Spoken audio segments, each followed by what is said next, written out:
Hello, and welcome to the About Healing podcast, a show created for those on or awakening into their spiritual journeys, and who are ready, wanting, and learning how to heal themselves. I am your host, About Healing medium and certified spiritual healer, Sheree Buckman. It is my purpose to guide others to the path of self-healing and to inspire those on their spiritual journeys in finding their truths. Join me as I share my experience and unfiltered perspective in healing, as well as the incredible wisdom of the loving energy that guides us. Let's begin.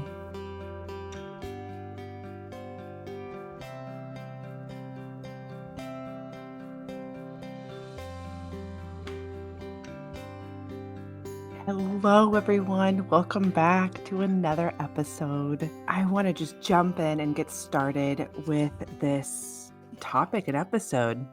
Well, I say that, but we just have a small moment because I want to pull from the Sacred Self-Care Oracle deck by Jill Pyle. This week, I pulled for all of us. It was for our highest and best this week, and it is Sing.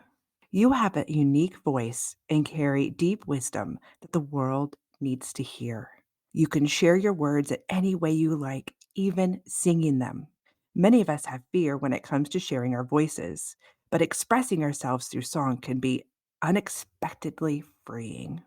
Try writing a song for fun and as a way to convey what you are feeling.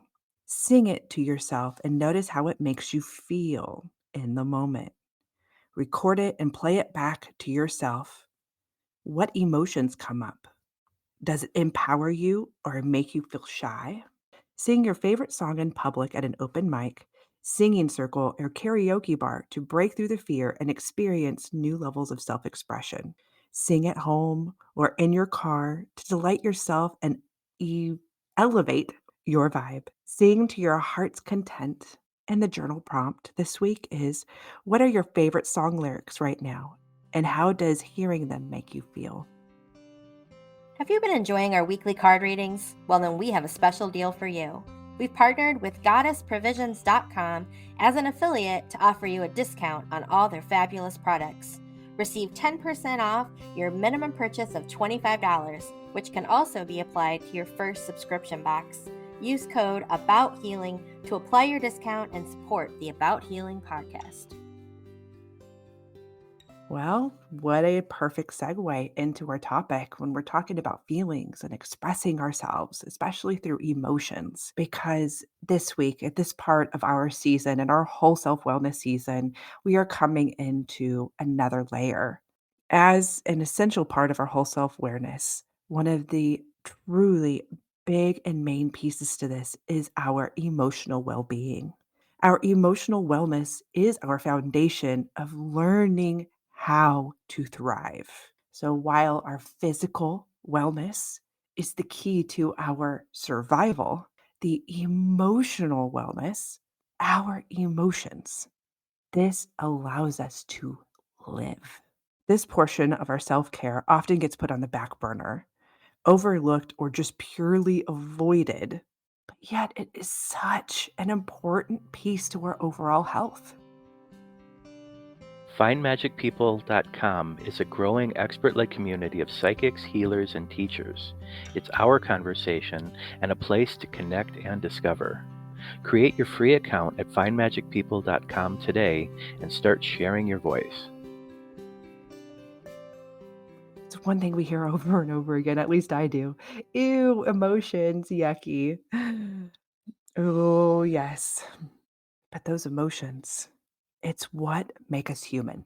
They are what separates us from other species. And my belief, okay, my belief and understanding of our souls incarnating here is to have this emotional duality experience. It's to experience both the good and the bad, the positive and the negative. It's to understand the process and our behaviors one would make feeling in so many layers. Because outside of this experience, it's joy and peace and love. And so we come here into this denseness, this experience as a human being, it gets heavy. We all have different stories and experiences throughout our lives that uniquely create who we are. And not all of them are positive. In fact, for some people, most of their experiences may have been negative. The not so fun ones, the ones that bring up pain, that bring up those heavy, heavy, heavy emotions. It is how we learn, though, to process how we feel and deal with our emotions that create the foundation to our happiness. This is a really tough subject, I know, for a lot to hear or to talk about. I think for me in this, it's one that I do like to talk about. And I like to bring this up because it's about bringing these different perspectives. It's about understanding we come from different backgrounds, we've experienced different things, and our perceptions are very different, even over the same experiences. But it's how we've carried our emotions, it's how we've processed or not processed. That's what makes the difference in the perception. And while one person can experience the same exact thing as another, and one can find the joy and process it really good, and while the other one sits in heaviness and triggers, and just like this perpetuating cycle of sadness or anger or grief or whatever it may be. The thing is that no one has control to what happens to them. Even if you have decided for your survival mode, you are turning them off. First of all, that's not possible. Because even if you do, and even if you manage to turn those feelings off, then you're living a half life, one that just has surface meanings. Our emotions are what give us depth. It's what gives us experience, wisdom, and life. Some of our greatest experiences of love are surrounded by heartache and loss, and sometimes in reverse. Sometimes the greatest love, whether it is finding it for ourselves or finding it in another, often come from heartache. It's what we learn from our pain. It's how we choose to mold the energy we experience that determines the outcome of the initial wave of emotion, whether it's good or bad. That part, it's about what we do with it. It's like our grief. There are so many stories that I've heard, and I've worked with so many that have, of course, grief is hard. Losing someone you love, whether it is through death or whether it is through the end of a relationship or someone moves or in any way, shape that comes in. Grief is grief. But what do we do with it? What do we take from it? Taking from the beautiful and the good and molding it into something else. And while I can go on and on about this, but actually there's a whole other episode that talks about this. And so if you'd like to hear more about that, I'm going to go ahead and reference here Channeling the Pain. This is back in season 1, episode 16. And if you want to know how we do more of that and wanting another in-depth conversation, I suggest going back and listening to that episode. So what do we do with it? You know, we can get angry, we can get defiant, we can explode our hate, our anger, or discontent on everyone around us when we have a bad experience. And then you're ultimately repeating the same experience, perpetuating the cycle. That's a choice. That is an absolute choice.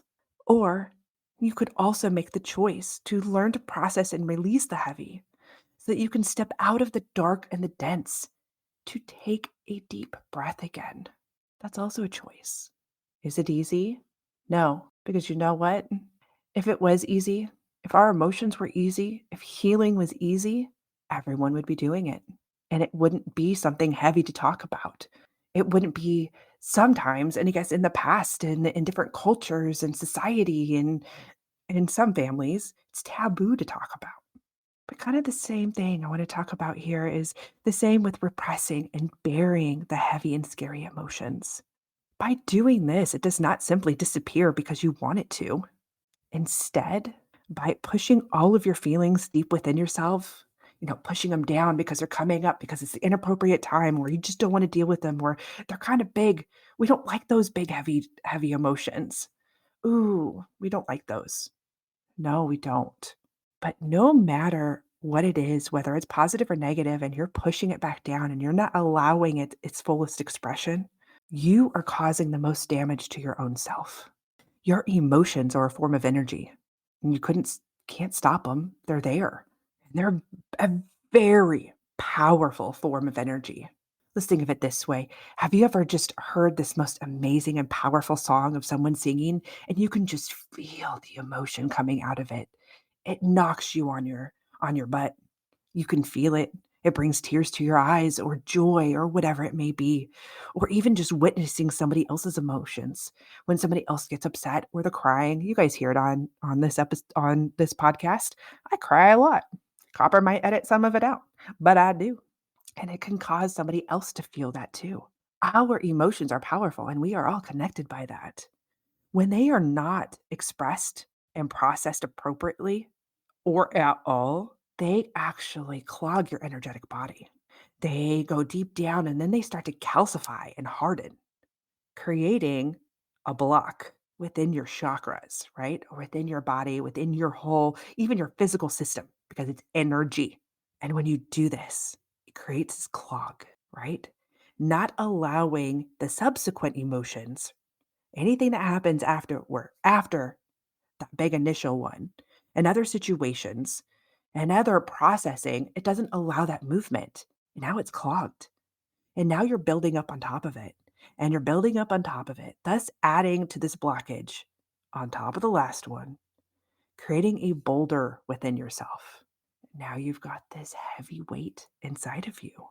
And when you do this, there are so many things that happen. Number one, when we do this, especially when we've held on to it for a very long time, it creates this delay in emotional maturity. It is not allowing you to process or to regulate emotions. Thus, most of the time when you're doing that, you may experience involuntary emotional explosions, right? These are these times and situations where you have these giant emotions just explode everywhere, whether you're angry or you cry in very, I don't want to say inappropriate, but not the right timing, right? And they don't match the situation at all because all someone did was tell you they were, you went to the store and they were out of milk. And all of a sudden you were in a full meltdown in the middle of the store, whether you're angry or crying or whatever it is, and it doesn't match the situation. It's because you've boiled over that clog and all of this emotion and all this hard stuff that you've been pushing down, well, guess what? You keep pushing the rest on top of it, and there's no movement and nowhere for it to go. And where does it go? It doesn't. It builds and it builds and it builds to essentially you get to this point in this time where now all these little things keep happening and you're exploding all over the place. You're exploding emotions, these really big emotions, because you don't have control over them. And also by not allowing space for you to process and to let some of these emotions its fullest expression, it creates so much anxiety. It creates depression. And now you're constantly in this state and feeling not yourself and out of alignment, causing you to medicate, whether it's self-medication, anxiety medication or alcohol or drugs or whatever it may be. And the more you do that too, it builds, it makes it even bigger because all you're doing is delaying the inevitable and you're creating this bigger bomb inside of you. It creates it bigger and it creates it bigger and eventually creating dis-ease. Dis-ease. This is now where you've clogged your energetic system and now your body doesn't know what to do with this overload of heavy energy. And now it's creating illnesses and ailments. All of a sudden, you're getting these really, really bad back issues. I know because this was mine. When I didn't process things and when I was feeling depressed and out of alignment, I got really bad back issues. You guys, this was to a point where I saw a chiropractor 3 times a week. It was really bad for a long period of time. It wasn't until I started truly taking the responsibility and taking care of my emotional self that I finally started feeling physically healthy. All of those ailments that I suffered from before, like all those back issues, I haven't seen a doctor about my back. I've had no concerns about my back in years when I had spent a huge portion of my adult life with back issues. But that was mine. That's where I kept it.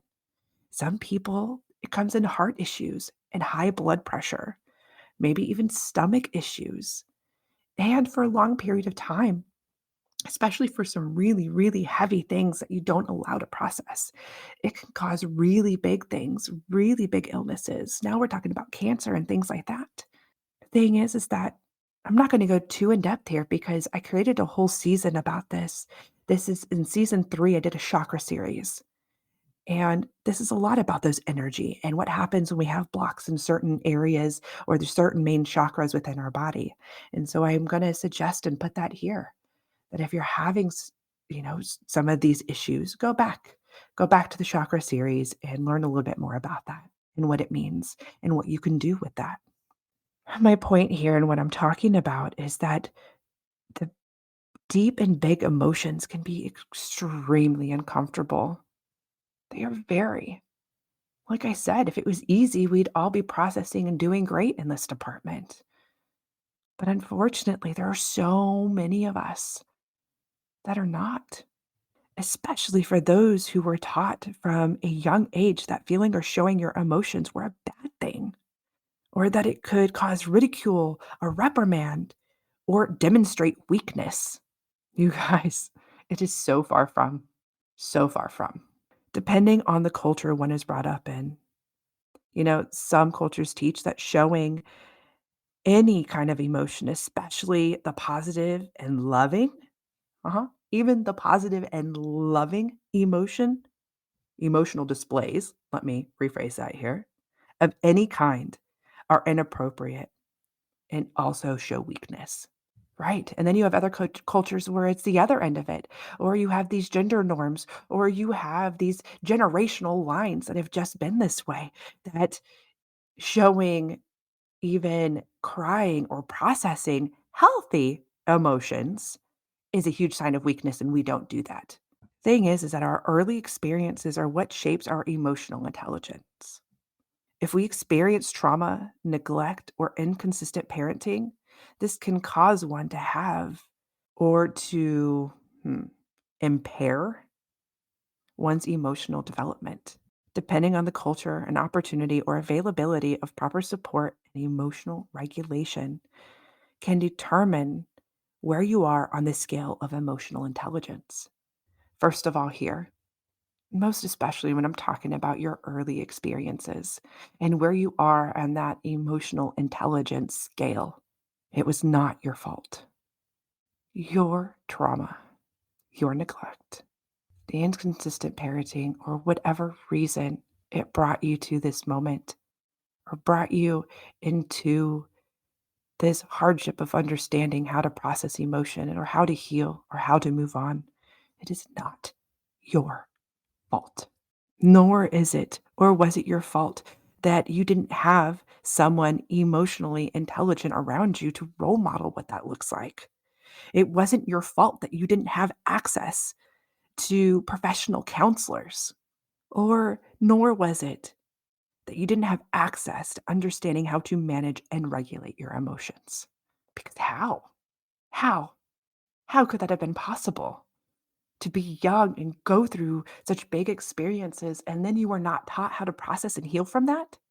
And honestly, this isn't even just here. There are so many adults that further go through this, and I see this so much with PTSD, those who entered the military and come out and no one taught them how to manage anything that they saw or felt or how to go about that. That's also not your fault. However, when we are getting older and we have not learned how to deal with this, it can impede our emotional regulation skills crucial for navigating adult life. And so if you're wondering why things are so hard, why you don't understand your emotions or your outbursts or how to feel or how to love or how to express yourself in any way because you don't know. It's not your fault. But now for me creating this episode, I am putting it out there to let you know that it can change and you have more control than you understand. Now it's just trying to learn how to understand it. Where do you start? So I want to start at least with sharing. I'm going to share this definition. Mental Health America defines emotional intelligence as the ability to manage both your own emotions and understand the emotions of people around you. First of all, how can you understand other people's emotions if you don't understand your own? How could you possibly know? And how could you empathize with some people if you don't understand it? Or maybe you're better at understanding other people's emotions because you refuse to feel your own or to tap into that. So, there are 5 key elements to emotional intelligence, and these are self awareness, self regulation, motivation, empathy, and social skills. And maybe I made that list and you're sitting there thinking, well, that's not me. That's not possible. I don't have social skills. Or, oh my goodness, what? Motivation? Haha. But the thing is that these are all learned. These are learned skills. They truly are not easy to learn and not ones that can be learned right away, but ones that if you choose to, you can start the process. Is in identifying, understanding, and processing the feelings and emotions from every experience is not only natural and healthy, but it is required to heal, find joy, and peace within yourself. And so let me begin this discussion by telling you and sharing with you how you can begin that journey to become emotionally healthy. First of all, it's allowing time and space to notice your emotions. It's about how you feel about your experiences. When you begin this process, I understand that this can be really scary. And sometimes you want to start with the little ones first before you dig to the big ones. Sometimes you have to build those muscles, those emotional muscles to get to the big ones, to be able to lift those, or to be able to process, or to even observe them. And that's okay. Start small. When you start getting to some of the big ones where you're feeling ready, or maybe you're not, and you're afraid of what you it might unleash if you were to go deep within into those big emotions, please seek assistance. That is not weakness. That is healthy. That is brave. That is strong. That is you advocating for yourself. That is you taking the step to doing something to find your happiness, to let go of the heaviness to find your happy. There is nothing wrong with that in no way, shape, or form. That is an ultimate act of strength because if you don't want to feel that, or or struggle with that weight and that boulder that you've held inside or that thing that keeps coming up that is creating more difficult experiences and situations in your life because maybe you're exploding and perpetuating the cycle over and over again, or maybe you have all of these illnesses you don't want to, you're trying to fully heal yourself physically, but the only way to do that is to dig deep inside and process these emotions. Seek assistance. It's okay to find professional help. That is what they are there for. They are there to help you through that so that you can figure out how to manage this and get through it on your own. So you can get to the point of good self emotional regulation to build your emotional intelligence. And now while you're allowing yourself time and space to notice your emotions and how you feel about your experiences, it's also about recognizing how you behave during these emotions. What happens, especially when you feel the big ones? How do you act? How do you behave? What does it look like? Start observing this because the point here, and it might be scary to look at because maybe you're one that was quick to explode. But as I've said in every form of healing, the first step is recognizing. It's recognizing it. There's no shame because today you decided to do something about it. Today is the day that you're deciding to fix it, that you're starting to look at it, because it's also about beginning to take accountability and responsibility for how you express, act, and or handle your emotions. You are the only one responsible for how you express them. You are in no way responsible for the experiences you went through to create them, but you absolutely are for what you do with them afterwards. Are you creating now more trauma and more harsh experiences for others around you or for yourself, and it's a repeating cycle over and over again? Let's take a look at that. How can you begin to change it? What is another way that you can do, or another way you can act or speak or deal with some of these emotions? And you cannot possibly know it until you can look back and see and accept how you've been dealing with it. And then ask yourself why you have such strong feelings on certain subjects that trigger you or make you react larger than the situation calls for. And you can only do this if you're only recognizing, number one, the emotions that you're feeling to certain experiences, and then how you act on certain ones. Now you can start asking yourself why. It's digging deeper, and keep asking yourself why until you get to the root cause, until you can figure out what it is that is causing you to have these big reactions, to have these really big opinions or these big judgments that explode on other people. Because remember, as I say, your judgments, any judgment created by someone, the person who's doing the judging, is only but a reflection of one's own fear and one's own trauma and trigger within themselves. That's it. That's all it is. It is never personal against anybody else. It is your own stuff coming out. And the next part here about becoming emotionally healthy is not avoiding the negative. They are your feelings just as much as the positive ones. They're yours. You have every right to feel every feeling that you feel, every single one of them. The angry, the frustrated, the hurt. You're allowed to feel all of it. Don't push it down. Express it in a healthy way. What do you do with your anger? What is a positive way that you can express it and allow its fullest expression? I always say these emotions, they all have peaks, kind of like a wave, right? It can only go so high, and then it's going to come crashing back down. Allow it to peak when you're in a safe place and allow it to come out in a safe way, meaning you're not hurting anybody and you're not hurting yourself. Allow yourself to scream in that pillow or journal out every thought that you have and then burn it. Whatever you need to do. Remember, it's about you and expressing this. It's about letting go, whether it's forgiveness or creating boundaries or whatever it may be. Allow yourself to feel the feeling. It is not pretty. No, it's not always pretty, but that's part of the duality. You have to allow yourself to express it, or it sits there. It sits there and it eats you. And the longer it sits there, the bigger it gets and the harder it gets. Feel the feelings. Talk about it. Let it go. What works for you? And maybe it's a practice. And maybe you need to have a conversation to figure out what that looks like and how do you process it. Or maybe you book a session with me or other healers or counselor or a venting session with your friends, whatever it may be.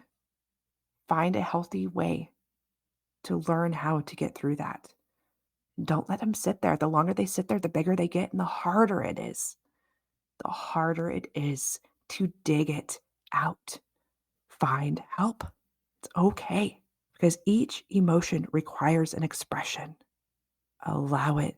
Allow yourself to express it. But also, please remember to celebrate the positives. Because feeling joy, love, accomplishment, all of those amazing feelings, those are also worthy of your expression, of its fullest expression. Celebrate them. That's what it's meant for. Those initial feelings of wanting to talk about it or just scream out in joy. Do it. A happy dance, sing a song. The good ones are fantastic. It's what balances out the hard ones. And always please know that this takes practice. You're doing great. Take a deep breath. Every question and emotion you process creates space within you to create a foundation of peace. It can and will take as long as it does. But today is one day closer to your inner peace than yesterday. And tomorrow will take you that much closer. Your emotions are not weakness. The more you feel and the more you process and release, the more able you are to step out of the denseness to find your joy and peace. Expressing yourself in whatever capacity it comes in, no matter how uncomfortable it makes others in your life. By showing others how to feel, you are creating positive change. You are now becoming that role model of emotional intelligence. The bravest thing you can do, truthfully, the bravest thing that a human can do is to allow yourself to feel, to be vulnerable, to express yourself in the most authentic way, to let go of the hate, the guilt, the shame, the fear, and make space within to breathe. When you are able to take your first deep breath is when you are able to experience your first interaction with peace. You are all doing great. Thank you for allowing me to help guide you or to validate you or to maybe give you the first piece of information in how to become emotionally healthy, to find your emotional wellness. And until next time, please remember to be kind to yourself. With so much love and gratitude, I want to thank you for listening to this week's episode. My hope today is that the message continues to guide you along your path to healing. To learn more about me and my purposeful work, visit my website at abouthealingmedium.com. You can also follow About Healing Medium on Facebook and Instagram, where you can find the episode's healing guidance, quotes, tips, insights, and chances to win free stuff. To ask a question or to share comments, email me at abouthealingpodcast@gmail.com, or feel free to reach me on Facebook and Instagram at About Healing Medium. Until next time, be kind to yourself.